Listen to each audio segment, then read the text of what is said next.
देखिए लो पर आ गया और जो ब्लोअर की स्पीड है वो बहुत ज़्यादा कम हो गई है। और अब देखिए बिल्कुल धीरे धीरे हमारा ब्लोअर चल रहा है। तो इस तरीके से दोस्तों आज की वीडियो में हम देखेंगे कि कैसे हम अपने कूलर के अंदर ये स्पीड रेगुलेटर लगा सकते हैं। अब देखिए सबसे पहले मैं आपको ये बात बता दूं कि कुछ कूलर के अंदर ये रेगुलेटर काम नहीं करता। आपने देखा होगा कि हम इसकी नॉब जब घुमाते हैं तो स्पीड कम ज़्यादा नहीं होती, बस मोटर कई बार बंद होकर चालू हो जाती है और किसी किसी पॉइंट पर बंद हो जाती है।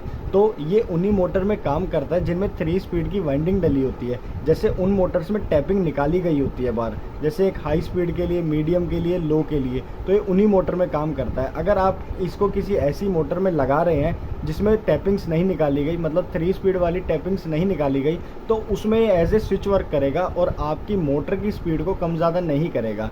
तो उसके लिए अलग स्पीड रेगुलेटर आता है। ये वाला सिर्फ हमारा 3 स्पीड वाली वाइंडिंग में ही काम करता है। तो अब इसके कनेक्शन भी आज हम देखते हैं और फिर मैं आपको बताऊंगा भी कि इसको कूलर में लगाते कैसे हैं। अब सबसे पहले आपने इसको ध्यान से देखना है।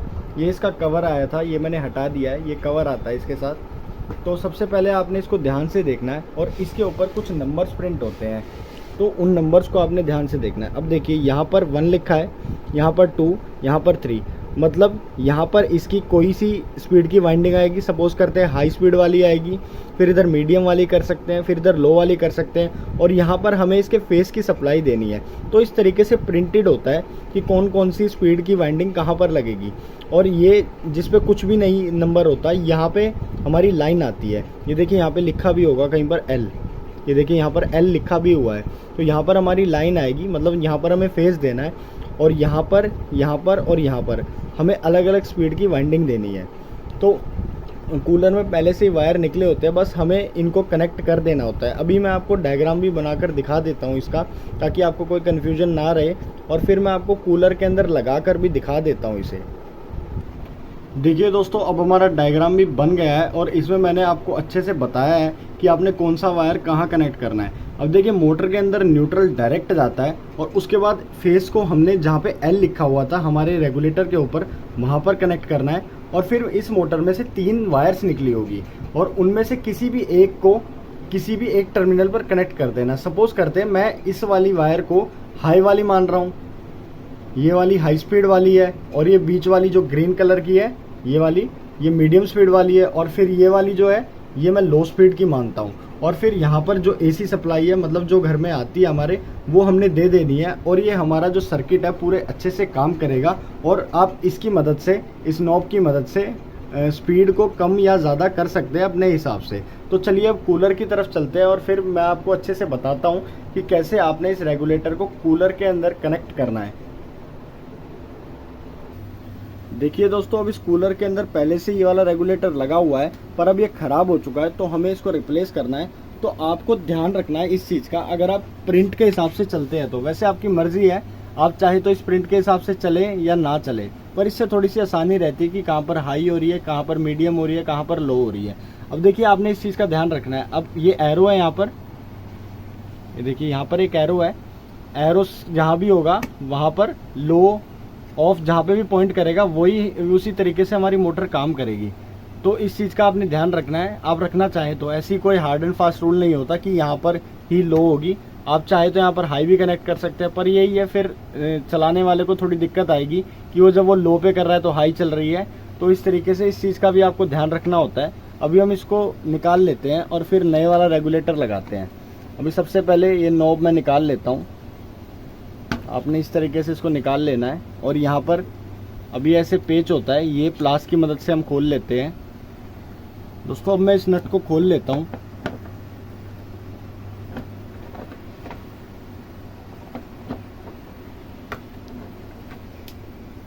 अबे आगे हाथ से ही खुल जाएगा, ये देखिए। अब इसको पीछे की तरफ मैं धक्का दे देता हूँ और अब चलते कूलर की पीछे वाली साइड।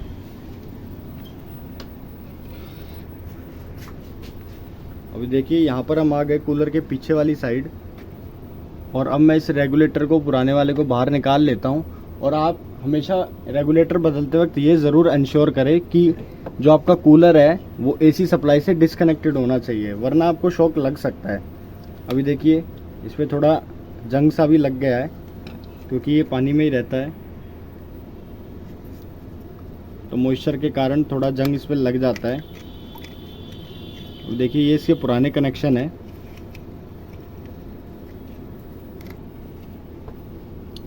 यहाँ पे रेड वाला वायर लगा हुआ है। ये मेरा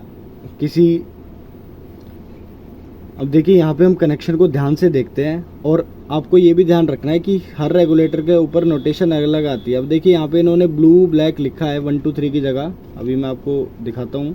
ये देखिए यहाँ पर ये लिखा हुआ है, कुछ वाइट लिखा हुआ है यहाँ पर ब्लैक लिखा हुआ है इधर। तो किसी किसी पे 1 2 3 लिखा आता है और किसी किसी पे ब्लू ब्लैक करके लिखा आता है।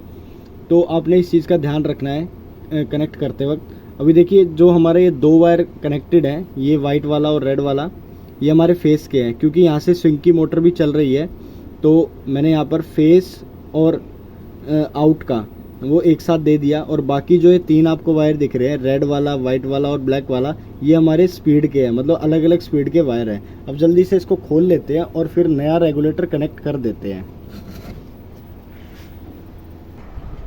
दोस्तों अब देखिए मैंने पुराने वाला रेगुलेटर बाहर निकाल लिया है और आपको इसमें एक पिन जो है जली हुई दिख रही होगी। ये हाई स्पीड वाली वाइंडिंग यहाँ पर कनेक्टेड थी और ये देखिए जल चुकी है। ये पिन पूरी टेढ़ी हो गई है, बाकी सब सीधी है। ये वाली पिन पूरी टेढ़ी हो गई है। तो अब जल्दी से कनेक्शन कर लेते हैं। अब आपको कनेक्शन करते वक्त एक चीज़ का ध्यान रखना है कि हमारे कूलर के ऊपर नोटेशन कैसी थी। अब देखिए जिस तरफ एरो होता है उसी तरफ लाइन वाला टर्मिनल के साथ कांटेक्ट बना लेता है। मतलब 1 2 1 की तरफ एरो होगा तो लाइन और 1 का कनेक्शन बन जाएगा, 2 वाले की तरफ होगा तो लाइन और 2 का बन जाएगा, 3 वाले की तरफ होगा तो लाइन और 3 का बन जाएगा, और नीचे की तरफ होगा तो मतलब ऑफ होगा। अब देखिए लाइन कहाँ पर लिखा हुआ है, अब देखिए यहाँ पर लाइन लिखा हुआ है। अब मैं जब इसको नीचे की तरफ कर दूंगा तो इसका कनेक्शन मतलब ये ऑफ स्टेट में होगा। अभी मैं इसको नीचे की तरफ करके दिखाता हूँ आपको। सबसे पहले हम इसको ऑफ में ही कर लेते हैं ताकि हमें समझने में आसानी रहे। अब देखिए यहाँ पर ये ऑफ हो गया है क्योंकि मैंने इसका जो एरो है वो नीचे की तरफ कर दिया है। तो आप एरो से जान सकते हैं कि कहाँ कहाँ पर हमारे कनेक्शन हो रहे हैं। अब चलते हैं हम अपने कूलर की तरफ। मैंने ये वायर कनेक्ट कर लिए हैं और मेरा अंदाज़ा थोड़ा सा गलत निकला। इसमें जो ये ब्लैक वाली वायर थी ये मेरी हाई स्पीड की निकली और जो ये वाइट वाली थी ये मीडियम स्पीड की निकली और जो ये रेड वाली थी ये लो स्पीड की निकली। हो सकता है आपके भी कूलर के अंदर यही कलर कोडिंग फॉलो हुई हो, तो आप यहाँ से रेफरेंस ले सकते हैं। और अब हम इसको जल्दी से फिट कर देते हैं और फिर मैं आपको इसको चलाकर दिखाता हूँ। दोस्तों अभी हमारा स्पीड रेगुलेटर यहाँ पर लग चुका है और एक कॉमन दिक्कत आती है इसमें, और ये दिक्कत ये होती है कि हमारा जो ये नॉब है ये अच्छे से नहीं लग पाता, तो इसकी इसीलिए हमें बाउंड्रीज कट करनी पड़ती है। तो अभी मेरे पास ये पुराने वाला नॉब था, क्योंकि जब मैंने पहले लगाया था तो पहले मैंने ये वाली बाउंड्रीज कट कर ली थी। आपको नए वाले नॉब के ऊपर ये बाउंड्रीज दिख रही होगी, तो इनको आपको कट कर लेना है अगर आपके कूलर के अंदर ये फिट नहीं आ रही, क्योंकि मार्केट में यही कॉमन रेगुलेटर मिलता है और इसके साथ इसी तरीके के नॉब आती है। तो आपको इस चीज़ का ध्यान रखना है। और अब मैं आपको कूलर भी चला कर दिखा देता हूँ। ये देखिए कैसे इसकी स्पीड वेरी कर रही है।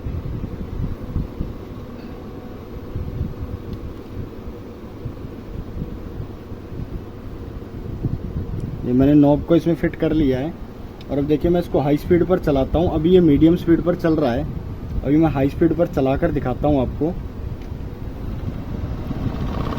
ये देखिए हाई स्पीड पर अब चल पड़ा है और अब मैं इसको ऑफ भी कर दिखाता हूँ आपको। जब मैं ऊपर की तरफ इस पॉइंट को करूँगा तो ये ऑफ हो रहा है। अब देखिए इस वक्त ऑफ हो गया है और अभी ये हाई पे चल रहा है। ये देखिए अभी हाई पर चल जाएगा और अब हाई से मैं मीडियम करता हूँ इसको। अभी देखिए मीडियम स्पीड पर चल रहा है। अंदर आपको ब्लोअर दिख रहा होगा, ये मीडियम स्पीड पर चल रहा है। इसके थोड़े जो बुश हैं वो जाम हो चुके हैं, इसलिए थोड़ा इसकी मीडियम पे स्पीड कम आती है, बट थोड़ी देर बाद ही स्पीड पकड़ लेता है। और अभी मैं आपको लो भी कर दिखाता हूँ। अब देखिए लो पर आ गया और जो ब्लोअर की स्पीड है वो बहुत ज़्यादा कम हो गई है और अब देखिए बिल्कुल धीरे धीरे हमारा ब्लोअर चल रहा है। तो इस तरीके से आप भी अपने कूलर के अंदर खुद से ही स्पीड रेगुलेटर लगा सकते हैं। और अगर आपको ये वीडियो अच्छी लगी हो तो इस वीडियो को लाइक करना ना भूलें और मेरे चैनल को ज़रूर सब्सक्राइब करें। Thanks for watching.